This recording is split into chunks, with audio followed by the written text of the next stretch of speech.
Andhra Pradesh skill development scam. ఇదే కేసులో చంద్రబాబు నాయుడు గారు రాజమండ్రి జైల్లో ఉన్నారు. తాను ముఖ్యమంత్రి అయిన తర్వాత తన మీద ఉన్న కేసులు తన కింద ఉన్న విచారణ సంస్థలతోటి కొట్టేయించుకుంటూ వస్తూ ఉన్నారు. మరొకవైపు ఇదే కేసుని ఎన్ఫోర్స్మెంట్ డైరెక్టర్ ఈడీ విచారణ చేస్తూ ఉంది. వాళ్ళు మాత్రం ఇందులో అక్రమాలు నిజమే, ఇందులో ఆంధ్రప్రదేశ్కి సంబంధించినటువంటి నిరుద్యోగులకు చెందాల్సిన సొమ్ము దారి మళ్ళింది.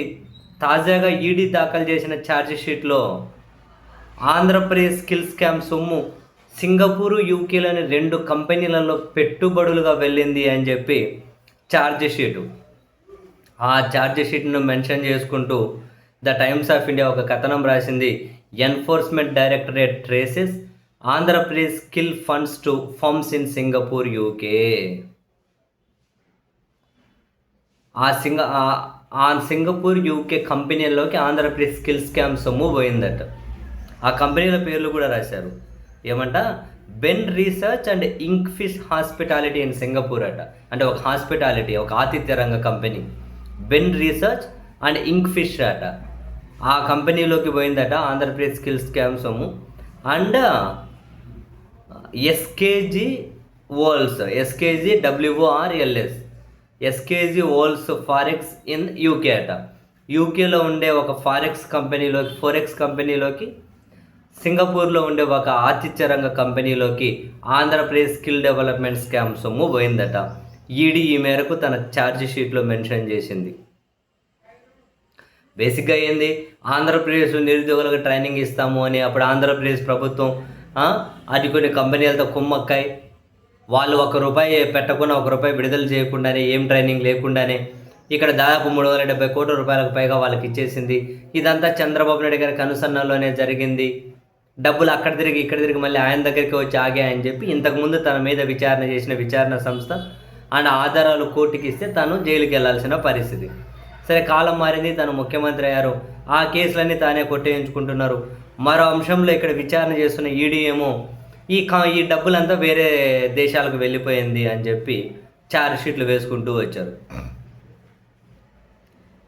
ఏమన్నంటే ఏమంటారు, కొన్ని కంపెనీలో ఉన్న ఉద్యోగులదే తప్పంట, కానీ ఆంధ్రప్రదేశ్ ప్రభుత్వం డబ్బులు రిలీజ్ చేస్తేనే కదా వాళ్ళకు పోయేది. సింపుల్ లాజిక్ అండి. ఇక్కడ ఎవరో డిజైన్ టెక్కో ఇంకోటి ఎక్కువ వాడో ఈడో వీళ్ళు అంతా స్కామ్ చేశారు, తీసుకెళ్లి విదేశాల డబ్బులు పెట్టారంటున్నారు. అసలు వాళ్ళకి డబ్బు ఎక్కడ పోయింది, ఎట్లా పోయింది? ఆంధ్రప్రదేశ్ ప్రభుత్వం వాళ్ళకి డబ్బు ఇస్తేనే కదా పోయింది. ఆంధ్రప్రదేశ్ ప్రభుత్వం డబ్బు ఎట్లా ఇచ్చింది, ఏ ప్రాతిపదికన ఇచ్చింది, ఎవరు ముందుండి ఇప్పించారు? ఇదంతా తల ఇసిపెట్టేసి తోక చుట్టూ విచారణ చేసి కుదురుతుందా? ఇంతకుముందు అంతా విచారణ చేసి చంద్రబాబు గారు కల్ప్రిట్ అనే ఉద్దేశంతో విచారణ ముందుకు సాగింది. తాను ముఖ్యమంత్రి అయిన తర్వాత తన మీద కేసులు తానే కొట్టేయించుకుంటూ ఉన్నారు. ఇప్పుడు ఈడీ మాత్రం ఈ డబ్బులు వేరే దేశాల కంపెనీలో పెట్టుబడులుగా పెట్టాయని చెప్పి రాసుకుంటూ వస్తూ ఉన్నారు.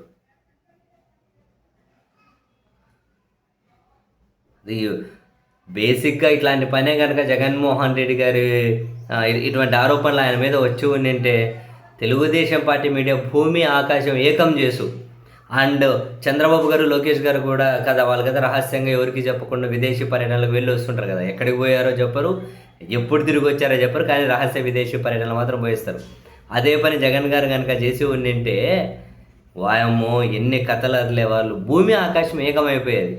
అని ఈడీ ఇటువంటి ఛార్జ్ షీట్లు వేసింటే అంతా అసలు నానారచ్చాచి అయిపోయేది.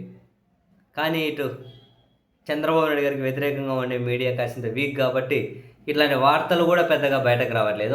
వార్తలాగా వస్తుంది అంతే. Andhra Pradesh skill development scam Singapore, UK కంపెనీల్లో పెట్టుబడులుగా పోయిందని ఈడీ ఛార్జ్ షీట్. ఎట్లా పోయింది? ఆంధ్రప్రదేశ్ ప్రభుత్వం రిలీజ్ చేయకుండానే డబ్బు అక్కడికి పోయిందా?